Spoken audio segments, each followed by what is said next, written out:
Did you know the secret to turning life's toughest challenges into your greatest strengths might have been discovered over 2,000 years ago? Imagine standing firm in the middle of life's storms, unshaken, with a sense of calm so powerful it feels almost supernatural. Sounds like a superpower, right? But this isn't some fantasy, it's the heart of Stoicism, an ancient philosophy born in the bustling streets of Rome and Greece. What makes Stoicism extraordinary is its simplicity. You can't control everything that happens, but you have complete power over how you respond. In today's chaotic world where uncertainty lurks around every corner, these timeless lessons could become the anchor that keeps you steady. But here's the twist. Stoicism isn't just about thinking deep thoughts. It's about action, living with purpose, resilience, and joy, no matter what life throws at you. It doesn't teach you to bury emotions, but to understand and master them, unlocking a more fulfilling life. So whether you're battling stress, facing adversity, or just seeking deeper meaning in the everyday, stick around, because today, we're diving into Stoicism, and what you discover might just change the way you live forever. The following 12 powerful Stoic principles offer immediate tools for personal transformation. They highlight the importance of focusing only on what you can control, transforming obstacles into opportunities, and living fully in the present moment. Key Stoic figures like Marcus Aurelius, Seneca, and Epictetus teach self-discipline, emotional resilience, and personal excellence. The principles also emphasize embracing change, practicing gratitude, and reflecting regularly. By applying these ancient yet timeless lessons, individuals can build inner strength, cultivate purpose, and find calm in a chaotic world, ultimately living with greater wisdom, resilience, and fulfillment. Now let's explore these 12 principles with the top Stoic Channel. Number 1. Focusing on what's in your control. Have you ever found yourself stuck in traffic, impatiently tapping the steering wheel, growing more irritated by the minute? Or maybe you've been scrolling through your phone, only to stumble upon a comment that feels like a personal attack. Moments like these are almost unavoidable in modern life.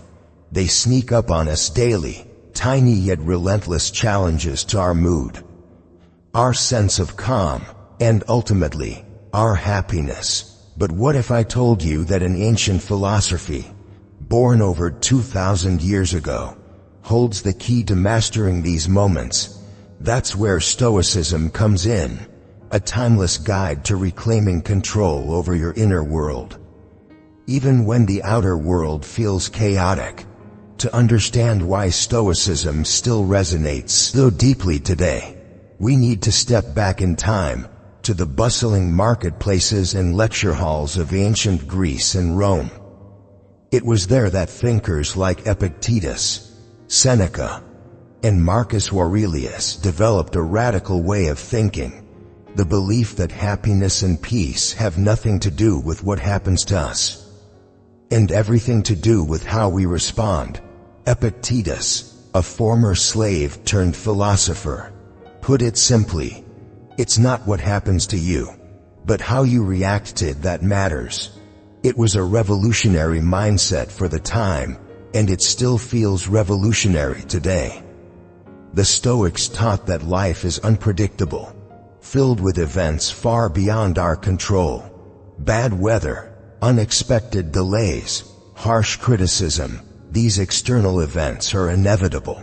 What can be controlled, however, is our response. This is the heart of Stoicism, recognizing that true power lies not in controlling the world around us, but in mastering our own thoughts, emotions, and actions. Fast forward to the 20th century, and the same wisdom found a new voice in modern psychology.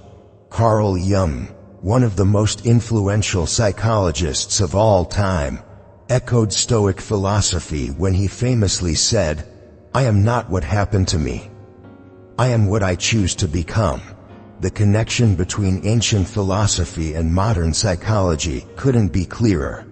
Both teach us that we are not victims of circumstance, but creators of our own reality, shaped by our interpretation of events, not the events themselves. Let's bring this idea down to earth with something familiar, a dreaded traffic jam. Picture yourself running late for an important meeting, stuck in bumper-to-bumper gridlock. The cars ahead aren't moving. You feel your pulse quicken, frustration bubbling over. In this moment, you face a choice: react with anger, honk your horn, curse your luck, or pause, breathe, and shift your mindset. You could use the time to catch up on a podcast, listen to an audiobook, or simply enjoy some music. The traffic itself doesn't change, but your experience of it transforms. That's Stoicism in action, reclaiming your power in a powerless situation. This principle doesn't just apply to minor inconveniences like traffic. It applies to every aspect of life, from career setbacks to personal conflicts, from unexpected tragedies to day-to-day annoyances. As Marcus Aurelius, the philosopher emperor of Rome, wrote in his personal journal, "You have power over your mind, not external events. Realize this, and you will find strength." These are not just words, they are a map to inner peace. So the next time life throws you a curveball, a cruel comment, a sudden storm, or a plan that falls apart, pause and ask yourself, is this within my control? If the answer is no, let it go. Shift your focus inward, toward your mindset and your response. This single habit, practiced daily, has the potential to lower your stress, boost your resilience, and cultivate a sense of calm that no external event can shatter. It won't be easy, and the Stoics never promised ease, but they did promise progress. And with practice, you may discover that the very obstacles you once resented are the ones that make you stronger. After all, as Marcus Aurelius once wrote, the impediment to action advances action. What stands in the way becomes the way. Number 2. Turning obstacles into opportunities. For thousands of years, philosophers, psychologists, and thinkers have all wrestled with the same essential question: how should we respond when life doesn't go our way? The ancient Stoics, led by Marcus Aurelius, Epictetus, and Seneca, believed the answer was surprisingly simple yet profoundly difficult to practice. Instead of shaking our fists at fate and asking, "Why me?" they encouraged us to pause and ask something far more powerful: what can I learn from this? This shift in mindset is more than just positive thinking. It's a complete rewiring of how we experience setbacks, disappointments, and hardships. As Marcus Aurelius, the philosopher king himself, famously wrote in his Meditations, "The impediment to action advances action. What stands in the way becomes the way." In other words, the obstacle is not a roadblock, it is the road itself. Every challenge you face isn't just something to endure, it's a lesson disguised as adversity, a teacher hidden within the trial. This wisdom didn't vanish with the fall of Rome. Centuries later, modern psychology began to echo these ancient insights.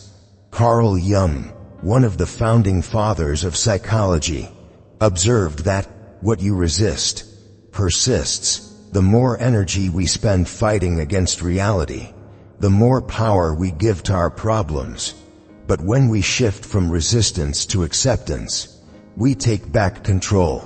Obstacles lose their grip on us, and we begin to grow through, rather than suffer under, life's challenges. Let's ground this in real life. Imagine you're sending out job applications and rejection emails keep flooding your inbox.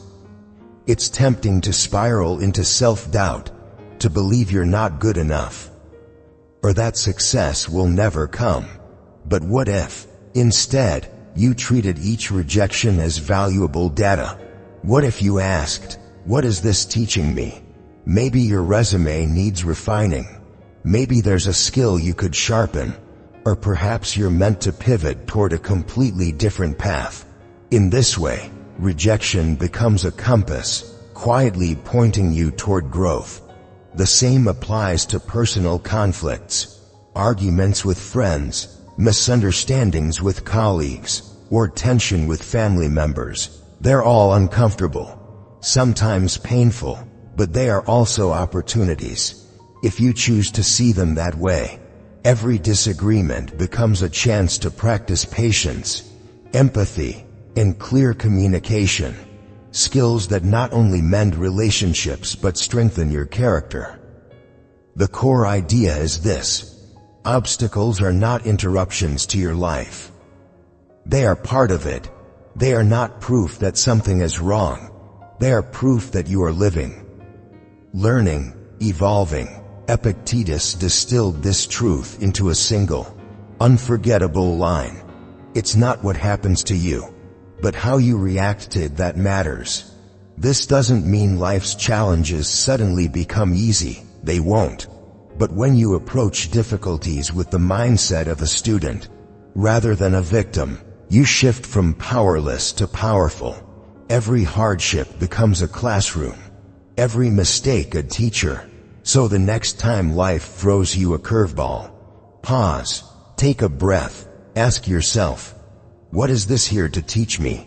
Instead of dreading obstacles, try welcoming them, because with the right mindset, every detour leads somewhere worth going, toward greater wisdom, deeper resilience, and a more powerful sense of self. It's a lesson the Stoics knew well, and one that remains just as relevant today as it was 2,000 years ago. Number 3. Living in the present moment. From the ancient courtyards of Greece to the fast-paced digital age we live in today, one truth has echoed across centuries: the present moment is all we ever truly have. No philosopher understood this better than Marcus Aurelius, who urged himself and future generations to concentrate the mind on the present moment. In those simple words lies a profound invitation to free ourselves from the noise of past regrets and future anxieties, and instead anchor our attention to right now, the only place life actually unfolds. But if living in the present is so powerful, why does it feel so difficult? The answer is as ancient as it is modern. Our minds are restless creatures. They constantly wander, worrying about what's next, replaying old conversations, or crafting imaginary scenarios that never happen. This mental clutter pulls us away from the richness of now, leaving us half-present, distracted, and disconnected. Even the brilliant psychologist Carl Jung touched on this idea when he wrote, "The least of things with a meaning is worth more in life than the greatest of things without it." In other words, it's not the size or importance of a moment that defines its value. It's the meaning we bring to it by being fully present. Drinking your morning coffee, feeling the sun on your face, listening to a friend without thinking of your reply. These simple, present moment experiences become treasures when we are truly there for them. The importance of presence stretches even further back to Aristotle, who believed that living mindfully in the present was essential to achieving eudaimonia, the state of living well, in harmony with one's values, character, and purpose. For Aristotle, happiness wasn't a fleeting feeling, but a lifelong pursuit, and that pursuit could only unfold moment by moment. So, how do we actually practice this ancient wisdom in a world filled with endless distractions? The answer lies in the art of mindfulness, the simple, yet challenging, habit of paying full attention to what you're doing right now, without judgment or mental commentary. When you eat, taste every bite, instead of mindlessly scrolling through your phone. When you walk, feel the ground beneath your feet, rather than rushing to the next task in your head. When you speak with someone, listen to truly understand, instead of waiting for your turn to reply. Each of these small shifts brings you back to the present, enriching your experience of life. Seneca, another Stoic master, captured this perfectly. True happiness is to enjoy the present, without anxious dependence upon the future. This doesn't mean we ignore tomorrow, or forget the lessons of yesterday. It means we find balance learning from the past, planning for the future, but fully living in the now.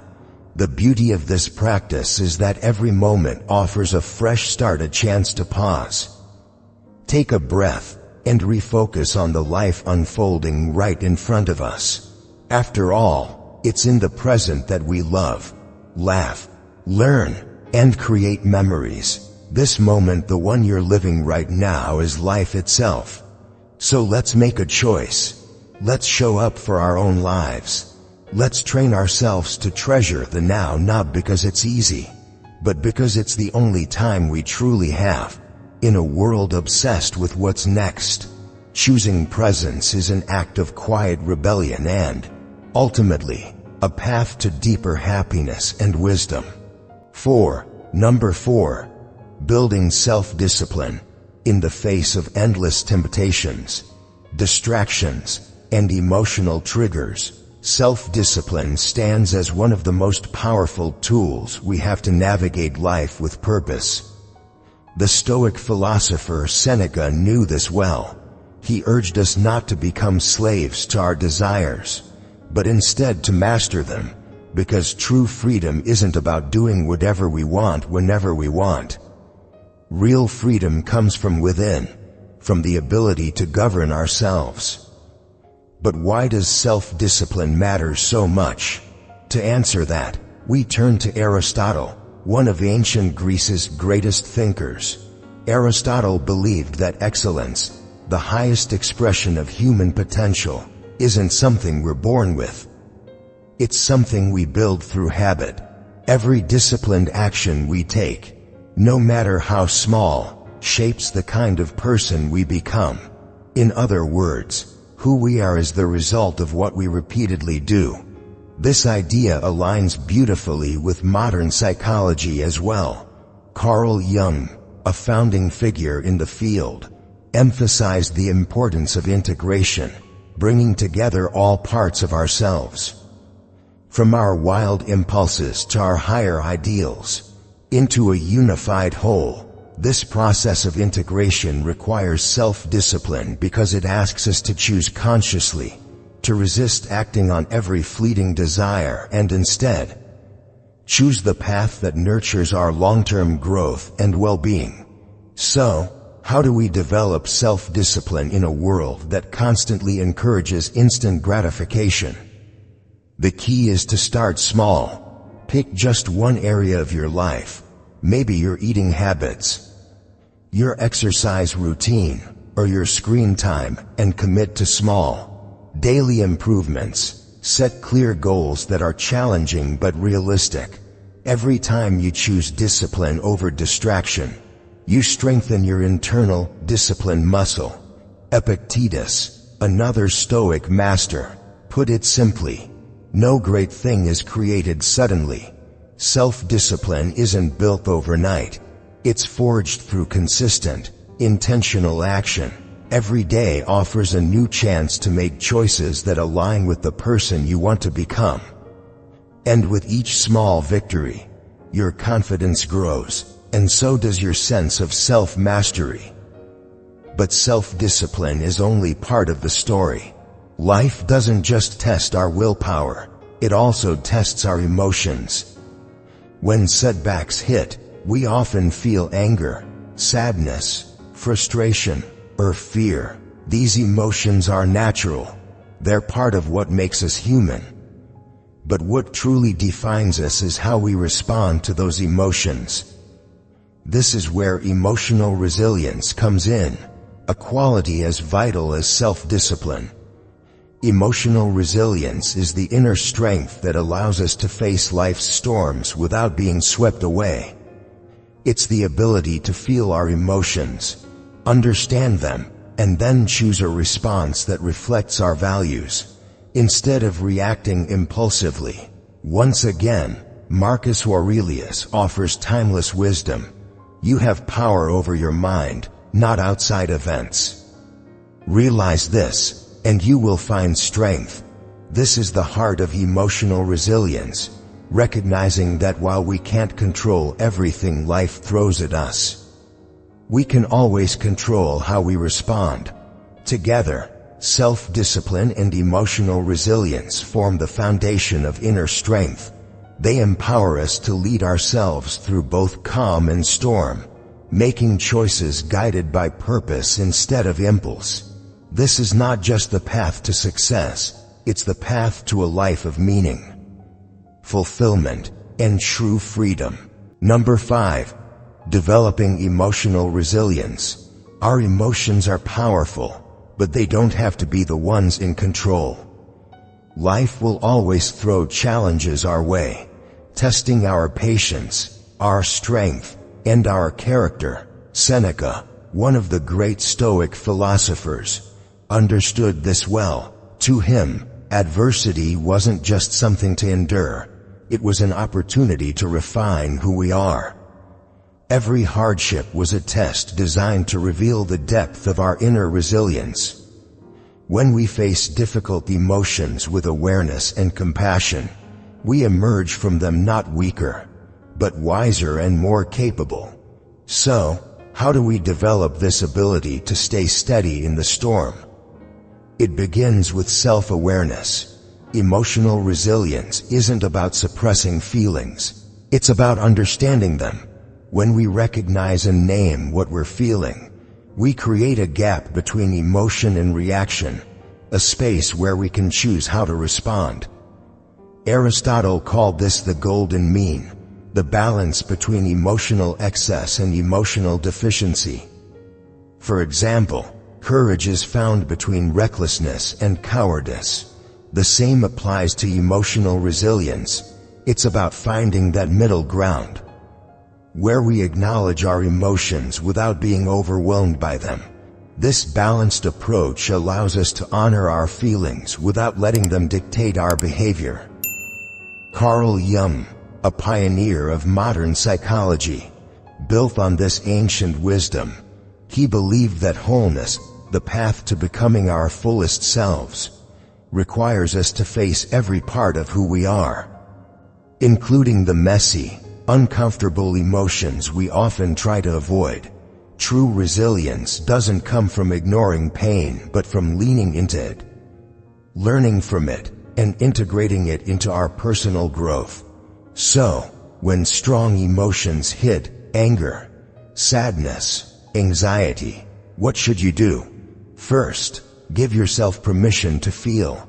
Emotions aren't enemies, they're messengers, signaling something important within you. Then, instead of reacting instantly, pause. Ask yourself, what triggered this feeling? What is it trying to tell me?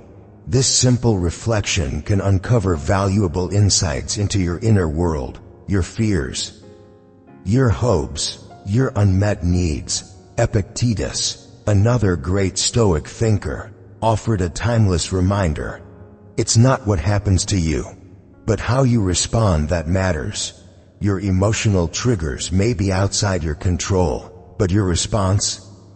That's always your choice. This is the essence of emotional resilience, transforming raw emotion into thoughtful action. Building this kind of resilience is a lifelong practice. It's nurtured through mindfulness, self-reflection, and patience. It also helps to build a personal toolkit, habits and rituals that support you in difficult moments. Maybe that's journaling your thoughts, having honest conversations with trusted friends, practicing deep breathing, or even walking outside to clear your mind. Above all, be kind to yourself. Emotional resilience isn't about being unshakable. It's about learning to move with the waves, not against them. Each time you practice resilience, you strengthen your inner foundation, making it easier to meet future challenges with courage and calm. By embracing emotional resilience, we don't just survive life's storms, we grow from them. And that growth allows us to live with greater wisdom, deeper connection, and a fuller appreciation for the beauty of each moment. Number 6. Embracing mortality to live more fully. The awareness of death, what the Stoics called memento mori, is not meant to cast a dark shadow over life. Instead, it serves as a wake-up call, urging us to step away from petty distractions and fleeting concerns so we can focus on what truly matters, living with purpose, integrity, and heart. Seneca, always practical in his wisdom, warned against wasting time on meaningless pursuits. To him, life wasn't short because of its length, but because we squander so much of it on trivialities. When we remember that our days are numbered, we naturally become more intentional about how we spend them, who we spend them with, and what kind of legacy we leave behind. Epictetus took this even further. He believed that keeping death in mind helps us sharpen our focus on the present moment. The reality that life is finite becomes a powerful invitation to live more ethically, more mindfully, and with far deeper appreciation for every fleeting breath. But how do we practice memento mori without letting it become a source of fear or existential gloom? It starts with a shift in mindset.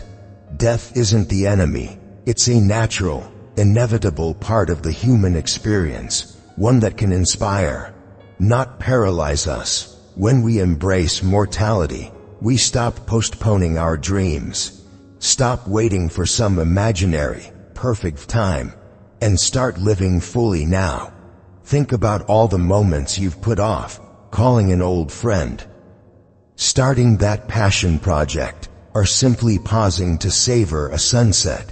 Memento mori reminds us that time is the most precious gift we'll ever receive.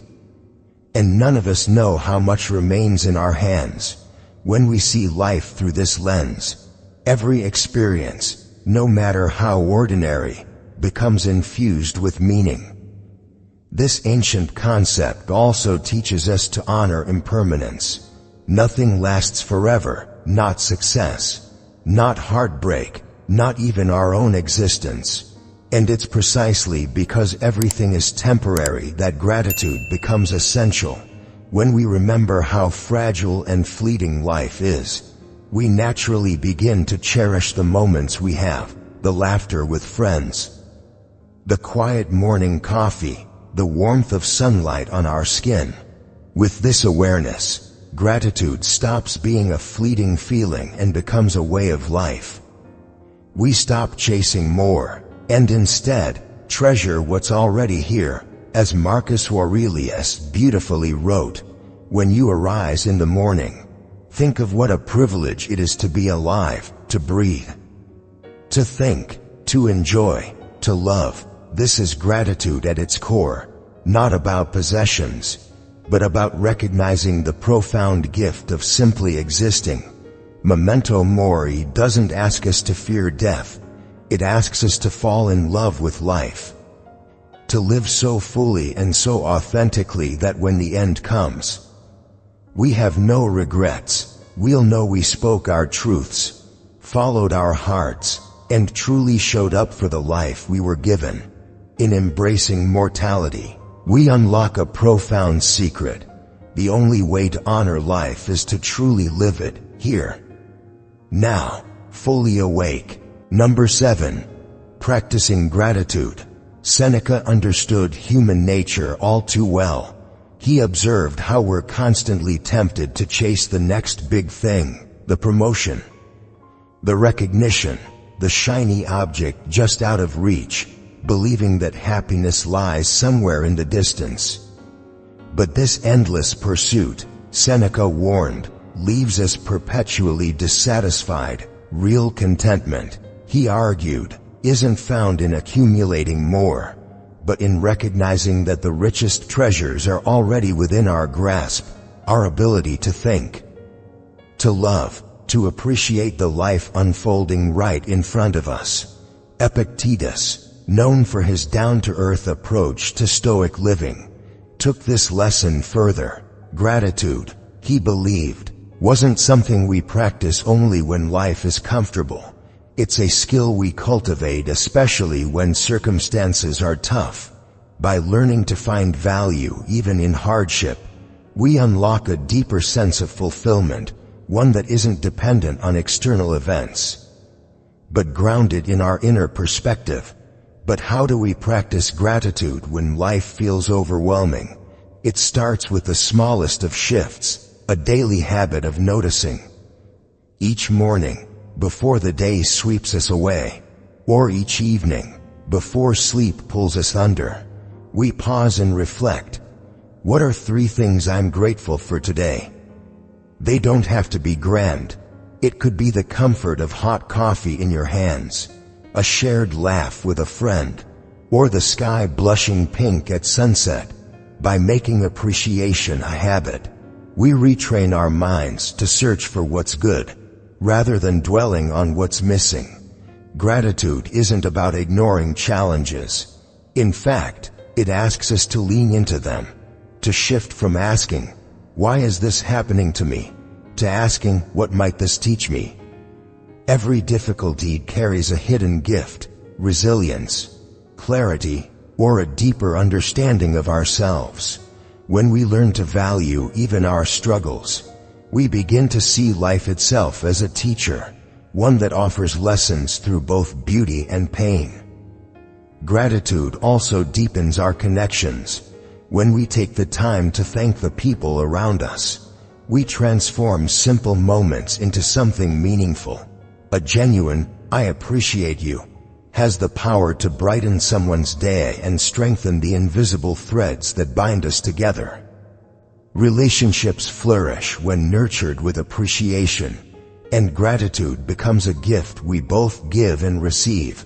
Aristotle, who dedicated his life to exploring the nature of human flourishing, believed that recognizing the goodness already present is essential to achieving eudaimonia, the ancient Greek concept of true, flourishing happiness. Gratitude, for Aristotle, was not just a fleeting emotion, but a cornerstone of virtuous living, a way of aligning our hearts with the reality of all we've been given. Modern psychology echoes this ancient wisdom. Studies consistently show that people who actively practice gratitude experience lower anxiety, better sleep, and greater emotional resilience. It's as Carl Jung once said, "Happiness would lose its meaning without sadness." By embracing the full spectrum of life and appreciating it all, we cultivate a happiness that is deeper, steadier, and more authentic. So let's make gratitude more than just a thought. Weave it into the fabric of our days.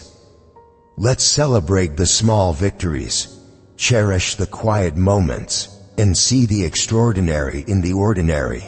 When we shift our focus from scarcity to abundance, from what's lacking to what's already here, we awaken a radiant joy that comes not from having more, but from simply noticing more. After all, it's not happiness that creates gratitude, it's gratitude that creates happiness. Let's raise our glasses to that, to the silver linings, the imperfect beauty of now, and the simple miracle of being alive. Number 8. Focusing on personal excellence. From the very heart of Stoic philosophy, Seneca repeatedly reminded us that true excellence isn't something we acquire from the outside world. It's something we cultivate within. For him, living well meant living in harmony with nature and guided by reason. Where every action reflects our inner values, excellence wasn't about wealth, fame, or accolades. It was about the quiet, consistent work of becoming someone we ourselves could respect. Epictetus, ever practical, drove this point home. In his view, personal excellence rests squarely on taking responsibility, not for the world, but for ourselves, our thoughts, our emotions, our choices. These are within our control. By mastering these, we unlock the door to true virtue and, ultimately, inner freedom. But what does personal excellence look like in practice, in the midst of ordinary, messy, modern life? It starts with setting standards for ourselves. Standards rooted not in what society expects or what others are achieving, but in our own deeply held values and personal aspirations. It's about asking, who do I want to become? What kind of life do I want to build? Personal excellence also requires self-knowledge, an honest understanding of our strengths, our flaws, and our potential. Growth starts when we embrace this self-awareness and commit to steady improvement, no matter how small the steps. And then there's resilience, the ability to face failure without collapsing into self-pity or bitterness. Aristotle, with his characteristic wisdom, put it this way: excellence is never an accident. It is always the result of high intention, sincere effort, and intelligent execution. In other words, excellence is built through thousands of intentional choices, choosing courage over fear, effort over ease, learning over ego. Challenges, from this perspective, aren't setbacks, they're invitations to evolve. Every obstacle asks us, what will you choose now? Will you fold, or will you rise and refine? This mindset, what modern psychology calls a growth mindset, teaches that talent isn't fixed, and intelligence isn't static. Both can be expanded through effort, curiosity, and persistence. Personal excellence also demands authenticity, the courage to live in alignment with our deepest values. Even when the world pulls us in different directions, it's about making choices that reflect not who others expect us to be, but who we truly are, and honoring both the victories and the stumbles along the way. Interestingly, gratitude, the practice we explored earlier, plays a quiet but essential role in personal excellence.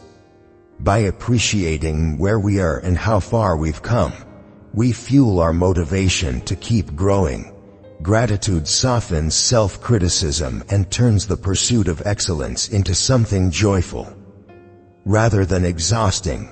So, let's make personal excellence a daily practice, not a distant ideal. Let's set our own standards, walk our unique paths, and take pride in progress, not perfection. Let's celebrate effort, embrace experience, and keep striving to become people we respect and admire. And in a world dominated by social media metrics, where likes, follows, and fleeting opinions try to define our worth, this pursuit of personal excellence becomes a quiet rebellion. The Stoics knew this truth well. Our worth isn't determined by applause, but by our inner alignment with our values. As they taught, what others think is beyond our control. What matters is how we choose to live. This is the heart of personal excellence, not seeking approval, but living with courage, clarity, and self-respect. Let's build lives we're proud of, from the inside out. Number 9. Not caring what others think. Marcus Aurelius once observed a strange contradiction in human nature. I've often wondered how it is that every man loves himself more than all others, yet sets less value on his own opinion than on the opinions of others. In these few words, Marcus captured a timeless struggle. We crave self-respect, yet we constantly surrender it to the fleeting judgments of others. Seneca, too, urged us to step off this exhausting treadmill. True contentment, he taught, doesn't come from applause or external praise, but from living in alignment with our own values. A life shaped by the shifting expectations of others will always leave us restless. A life shaped by inner principles, on the other hand, becomes a steady source of strength. Epictetus took a similarly blunt stance. Why waste energy worrying about opinions we can't control? What truly matters, he insisted, is our own conduct, the choices we make, the virtues we embody, the way we live each day. That's where real power lies, in mastering ourselves, not pleasing the crowd. So how do we apply this in a world where likes, follows, and comments often feel like a measure of our worth? It starts with rewriting the story we tell ourselves. You are not a product of other people's opinions. You are the author of your own life, the only one who can truly define your value. That value comes not from external validation, but from the courage you show, the integrity you uphold, the kindness you offer, and the effort you put into becoming the person you want to be. Next, self-reflection becomes essential. Ask yourself, whose life am I actually living? Are my choices driven by my own dreams, or by a desire to fit someone else's mold? When you pause to honestly answer, you begin to realign your life with your authentic self, a self rooted not in performance for others, but in the pursuit of your own definition of meaning. Authenticity also demands embracing vulnerability, being real about your flaws, your struggles, your imperfections. Stoicism never asked us to pretend we're invincible. It invites us to be fully human, to learn from mistakes instead of hiding them. Ironically, this kind of openness doesn't repel people. It attracts the right ones, the ones who value the real you. As Aristotle once taught, the key is balance. Feedback from others isn't useless, but it should never outweigh your own inner compass. Seek constructive insight, but don't hand over your self-worth. A Stoic mindset builds this inner fortress, a place where your value is measured by your virtues, your character, and your unwavering commitment to living a meaningful life. Let's make a pact to honor who we truly are, not who the world expects us to be. Let's have the courage to show up authentically, to speak our truth, to celebrate our uniqueness. Your worth was never meant to be outsourced to strangers online. It was meant to shine from within, grounded in the quiet confidence of knowing you are enough, exactly as you are. And as we embrace this mindset, we realize something even deeper. The only constant in life is change. Holding tightly to others' opinions only makes us more fragile when life shifts. Learning to let go, adapt, and flow with life's changes allows us to not just survive those changes, but thrive through them. As the Stoics knew well, true freedom comes not from control, but from embracing what is, and choosing who we become in response. Number 10. Embracing change. For the Stoics, change was never something to fear. It wasn't an inconvenience or an enemy to resist. Marcus Aurelius captured this beautifully when he wrote, "Accept whatever comes, for it is woven into the fabric of your destiny." In other words, every shift, whether welcomed or unexpected, has a place in your story. Seneca offered a similar insight. He warned against clinging too tightly to the way things are, reminding us that attachment to the present moment makes us fragile when change inevitably arrives. Life, after all, is a river. It flows forward whether we resist or surrender. Our well-being depends on learning to flow with it. Epictetus took this wisdom one step further.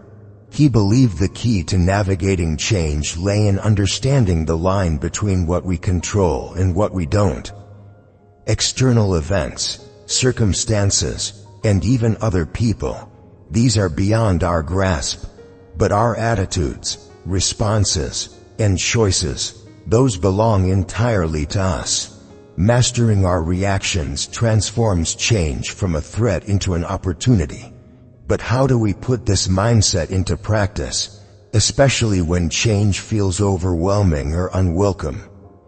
First, accept the truth that change is the rule, not the exception. Everything around us, from the seasons to the cells in our body, is in a constant state of transformation. Resisting this truth only creates unnecessary suffering. When we embrace change as the natural rhythm of life, we shift from fear to curiosity. Next, practice mindfulness. By staying present, we learn to fully appreciate each moment while it lasts, without clinging to it. This kind of awareness allows us to let go gracefully, trusting that every ending clears space for something new. Third, look for the lesson within the change. Every transition, no matter how painful or uncertain, brings an invitation to grow. Instead of asking, "Why is this happening to me?" we can ask, "What is this teaching me?" This simple shift transforms change from something to endure into a stepping stone toward wisdom. Even Aristotle linked happiness to adaptability. Virtue, he believed, was not about rigidly following rules. It was about learning to find balance and harmony in an ever-changing world. To live well is to dance gracefully with life's impermanence, not to fight it. Modern psychology reinforces what the Stoics knew. When we view change as opportunity rather than threat, our stress levels drop, our resilience grows, and we become more confident in facing the unknown. This mindset doesn't just help us cope, it helps us thrive. So let's make peace with change. Let's welcome it, not as a force that disrupts our lives, but as a companion that shapes our growth. By accepting life's constant evolution, we open ourselves to new experiences, new insights, and new versions of ourselves. And remember, going with the flow doesn't mean being passive. It means engaging fully with life as it is, not as we wish it to be. With courage, grace, and an open heart, we can ride the waves of change and discover the beauty hidden within life's endless transformations. Because ultimately, change connects us all, no matter where we come from or what paths we walk. We share this human experience, navigating the shifting tides of existence together. And in that shared vulnerability, perhaps, lies our greatest strength. Number 11. Practicing compassion and empathy. The Stoics, those ancient philosophers whose words still echo across centuries, understood something profound about human nature. We are not isolated beings, but threads woven into the same vast fabric of existence. To live virtuously, they believed, is to recognize this interconnectedness and to treat others with compassion, understanding, and empathy. Marcus Aurelius, in his famous Meditations, reminded us that human beings are inherently social creatures. We are born not to stand alone, but to cooperate, support, and uplift one another. He wrote, "What's bad for the hive is bad for the bee." In other words, our personal well-being is inseparable from the health of our shared community. To harm others is to harm ourselves. To uplift others is to uplift the world we all inhabit. Seneca also spoke passionately about kindness. He believed that compassion isn't just a virtue, it's part of our very nature. By extending generosity and care to others, we enrich our own humanity, even when others act out of anger, ignorance, or fear. Seneca urged us to respond with understanding rather than hostility, remembering that every harsh word and harmful action is often rooted in inner pain. Compassion, he taught, is strongest when it is extended not only to friends, but to those who challenge us. Epictetus, ever the realist, offered a practical approach to empathy. Seek to understand before you judge. Every person, he said, carries a story we cannot see, a lifetime of experiences, wounds, hopes, and fears. This doesn't mean we excuse cruelty, but rather that we pause to ask, what led them here? With understanding comes clarity, and with clarity, compassion becomes possible. So, how do we practice this timeless wisdom in the small moments of our modern lives? It starts with listening, not just hearing, but truly listening. When we give someone our full attention, without rushing to respond or to judge, we offer them the gift of being seen. And in that simple act, empathy takes root. Next, small kindnesses, a smile, a word of encouragement, holding space for someone who needs to vent. These fleeting moments have power far beyond what we realize, reminding others and ourselves that even in a chaotic world, we are not alone. True compassion also means showing up when it's uncomfortable, offering presence and understanding in moments of grief, struggle, or failure. It means seeing the humanity in everyone, even when it's difficult to do so. It means valuing people not for what they achieve or offer, but simply because they are human, just like us. Aristotle saw this as the foundation of true friendship, the ability to walk beside each other in joy and sorrow alike, to celebrate victories and carry the weight of each other's burdens. Friendship, for him, was more than companionship. It was a practice of empathy in action. Modern psychology confirms what the Stoics knew all along. Compassion isn't just good for others, it's essential for our own well-being. Acts of kindness and empathy don't just strengthen relationships, they also reduce stress, increase happiness, and give us a deep sense of purpose. At the heart of it all is this simple truth: every person we meet carries a story we know nothing about. Every face hides a struggle, a dream, a wound. By approaching each encounter with curiosity and care, we build bridges instead of walls.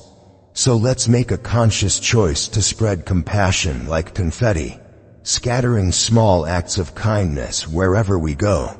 Let's create ripples of empathy that touch lives we'll never fully know, and in doing so, build a gentler, kinder world for all of us. Number 12. Reflecting and reviewing regularly. In a world that rarely pauses, where every moment urges us forward, faster, louder, more distracted, the greatest gift we can give ourselves is a deliberate pause. Not a fleeting moment of stillness, but a real, intentional space to turn inward and ask, where have I been? Who am I becoming? Am I still walking the path my values would choose? This act of self-reflection is far from new. The Stoics, with their deep understanding of human nature, saw it as an essential practice, a cornerstone of a life lived with wisdom and purpose. For Marcus Aurelius, reflection wasn't a luxury, it was survival for the soul. In his Meditations, written not as a public manifesto but as private letters to his own heart, Marcus examined his days, his choices, and his principles. As a ruler of an empire, he knew that leading others first required leading oneself, and that leadership starts with honest self-assessment. He famously wrote, The happiness of your life depends upon the quality of your thoughts. That single sentence captures why reflection matters. Our thoughts shape our choices shape our habits, and our habits shape the story of our lives.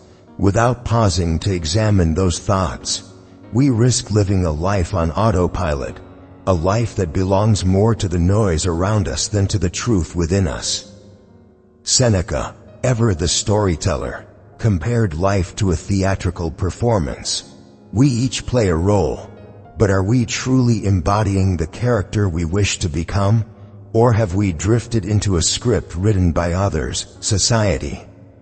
Expectations, fear. Seneca urged regular self-assessment not as punishment, but as a tool for conscious living. To pause and ask, is this who I want to be? Is an act of profound courage. Epictetus offered a practical exercise, simple yet transformative. At the end of each day, he advised his students to look back. What did I do well? What could I have done better? What opportunities for virtue did I miss? This was not self-criticism, it was self-ownership.